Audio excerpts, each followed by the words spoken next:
Good afternoon, keluarga Malaysia. I'm Azlani Adani and you're watching Updates at Noon. Making the headlines today, former Chief Secretary to Government Ali Hamzah dies.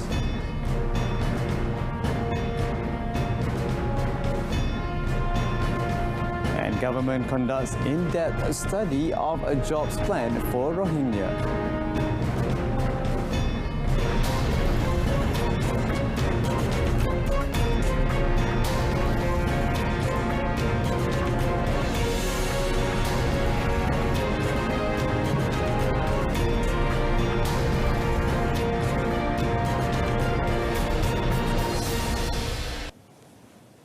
Former Chief Secretary to the government, Tan Sri Dr. Ali Hamzah, passed away at hospital in Dublin, Ireland. He was 66.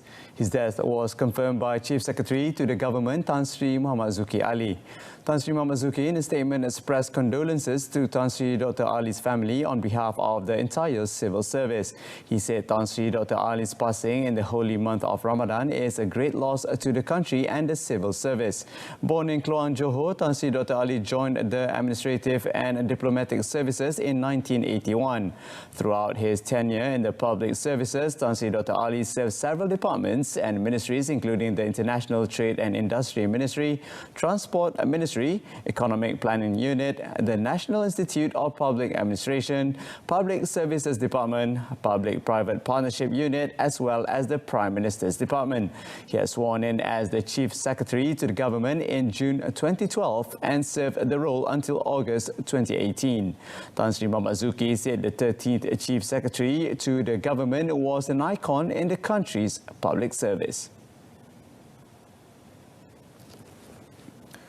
The Human Resources Ministry and Home Ministry are carrying out an in-depth study of a plan to create job opportunities for Rohingyas in the country due to security factors. Human Resources Minister Dato Sri M. Saravanan said a detailed review is important to prevent more Rohingya refugees from coming to Malaysia if the plan to create job opportunities is implemented. Saya telah berbincang dengan Menteri Dalam Negeri. Kita ada beberapa faktor keselamatan di mana Kementerian Dalam Negeri risau.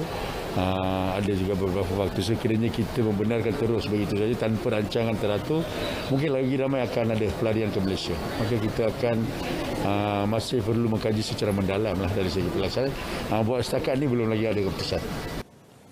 The minister was commenting on the incident where 528 Rohingya detainees escaped from the Sungai Bakap Immigration Detention Depot at about 4:30 a.m. yesterday. A total of 398 refugees have been re-arrested and accounted for as of this morning, including 6 who were killed after being hit by a vehicle while crossing the North-South Expressway at kilometre 168 southbound near Jawi, Pulau Pinang. Police are still tracking down the remaining escaped detainees. Discussions and findings regarding the anti-hopping bill that were presented to the Parliamentary Special Select Committee are protected under the Official Secrets Act, OSA. Minister in the Prime Minister's Department, Parliament and Law, Dato Sri Dr. Wan Junaidi Tengku Jaafar, refused to disclose any discussions held by the committee because it is not allowed by the standing orders of the Dewan Rakyat unless the report has been tabled in the Parliament and becomes a public document. Dato Sri Dr. Wan Junaidi is also optimistic that the Parliamentary Special Select Committee set up to make recommendations on amendments to the Federal Constitution regarding the prohibition of members of the Dewan Rakyat from changing parties can prepare a statement containing the proposal for the relevant bill within a month. The minister, who is also the Select Committee chairman, said this is because the committee members are legal experts. He said the first meeting of the committee, comprising 11 government and opposition members of Parliament, was held on 15th April and more meetings would be held starting today. On the suggestion made by former Dewan Rakyat Speaker Tan Sri Muhammad Arif Ahmad Yusof that the committee should be chaired by an opposition MP in an effort to be neutral, he said he had received instructions from Prime Minister Dato Sri Ismail Sabri Yaakob to become the chairman. Majlis Amanah Rakyat Malaysia MARA has received nearly 75,000 applications nationwide for admission to the MARA Junior Science College MRSM this year.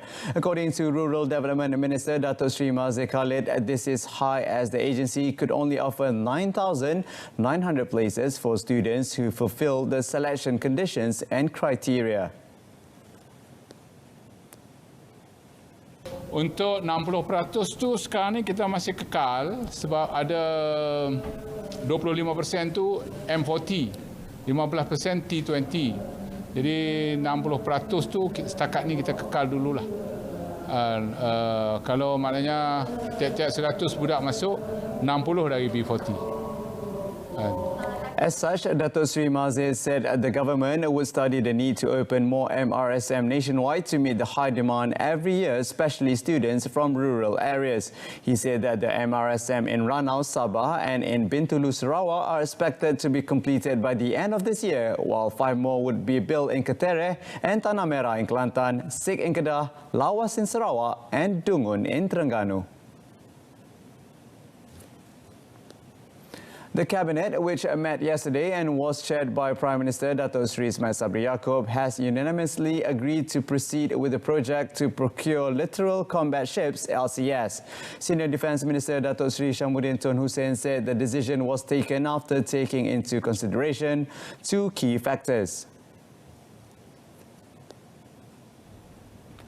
Datuk Sri Syamuddin explained that the key factors include the fact that the LCS assets are much needed by the Royal Malaysian Navy, as well as there are 400 vendors involved in the project, with a financial implication of over 4 billion ringgit. On the 400 vendors involved, he said over 100 of them were companies owned by Malaysians, with 90% linked to Malaysian Armed Forces veterans.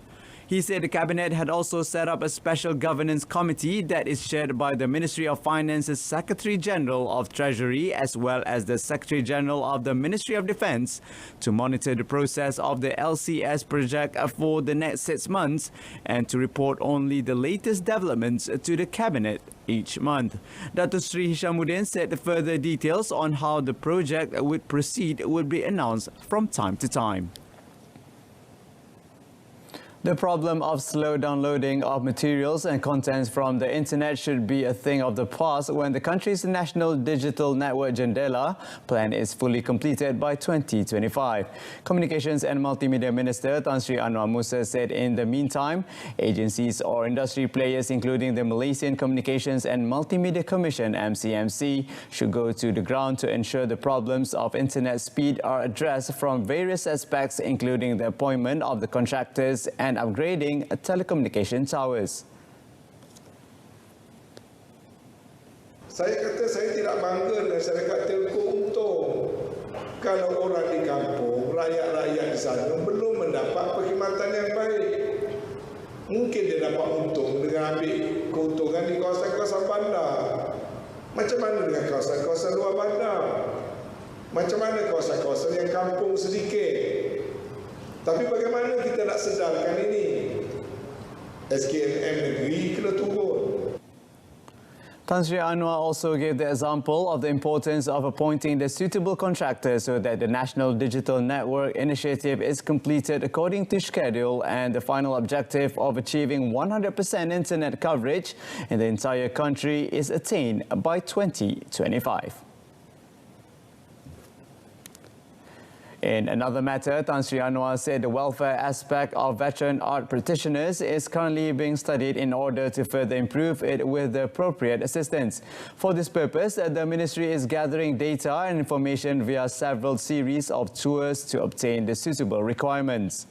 Explaining further, the minister said the art practitioners should not be forgotten and the government needs to look at their needs and has to find the right method to channel assistance systematically. Supaya mereka mewujudkan badan pengurusan profesional yang membolehkan skim-skim bantuan yang lebih sistematik dapat dibentuk. Kalau semuanya jadi part-time, maka selama-lama yang berlakon dianggap sebagai part-time. Ada pelakon part-time, tapi ada pelakon yang berlakon sejumlah filem yang tertentu, sejumlah jam yang tertentu yang boleh dikategorikan sebagai pelakon profesional. Maka kumpulan itu saya rasa perlu ada betul kaedah yang lebih baik lah, yang boleh menjamin jangka panjang. He further said among the recommendations for art practitioners' welfare is that it should be properly organised in terms of insurance protection with the aid of the Social Security Organisation, according to their professions, for a comprehensive solution.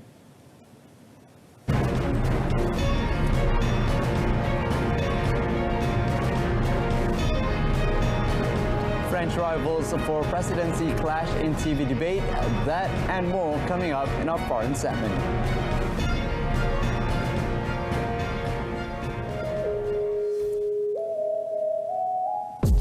Why do we tell you stories? Relevant, New, efficient, accurate. reliable. We bring you extraordinary stories from around the world, from politicians, bankers, and even your favorite celebrities. This and many more on RTM's English News.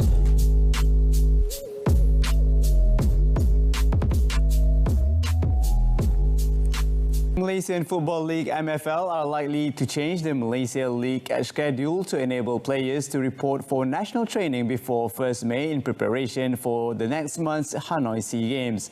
MFL Chief Executive Officer Stuart Ramalingam admitted that they had indeed held discussions with the Football Association of Malaysia FAM in implementing changes to the M-League schedule. However, Stewart did not rule out the possibility that the MFL, as the governing body of the M-League, would prioritise rescheduling matches involving teams with many players called up to join Brad Maloney's national under-23 squad training camp. Pada masa ini memang ada perbincangan antara MFL dan FAM mengenai pencaturan kalender liga untuk memberi ruang kepada pasukan SEA Games untuk dipanggil pemain-pemain yang terlibat. Kita rasa dalam 2-3 hari lagi kita dapat selesaikan perkara ini, dan perkara ini memerlukan kerjasama bukan sekadar MFL dan FAM tetapi juga pasukan-pasukan terbabit. He said this when met by reporters at the Olive Brand Cooking Oil sponsorship announcement ceremony as an M-League sponsor in Petaling Jaya.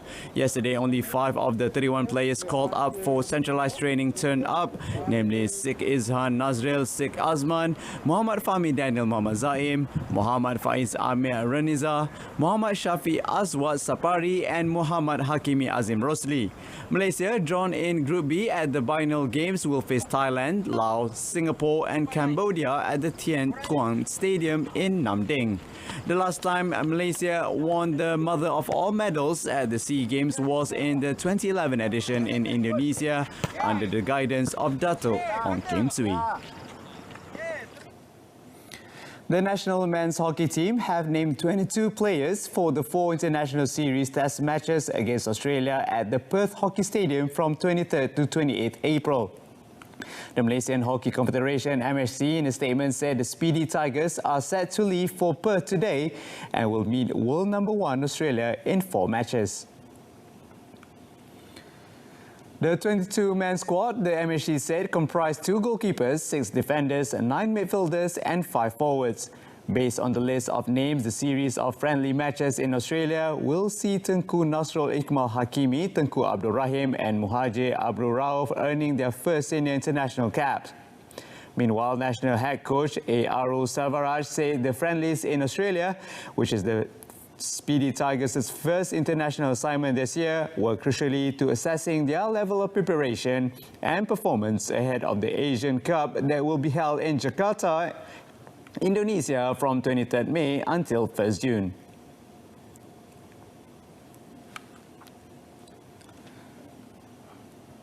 That's it from us this afternoon. In our top story, ex-Chief Secretary to Government Ali Hamza dies. We leave you with a clip showing Maradona's Hand of God, a shirt that goes on display for auction, expecting to fetch more than £4 million. The shirt was worn by Maradona when he scored twice against England in the 1986 World Cup, including the infamous Hand of God goal. Thanks for your company. Goodbye for now.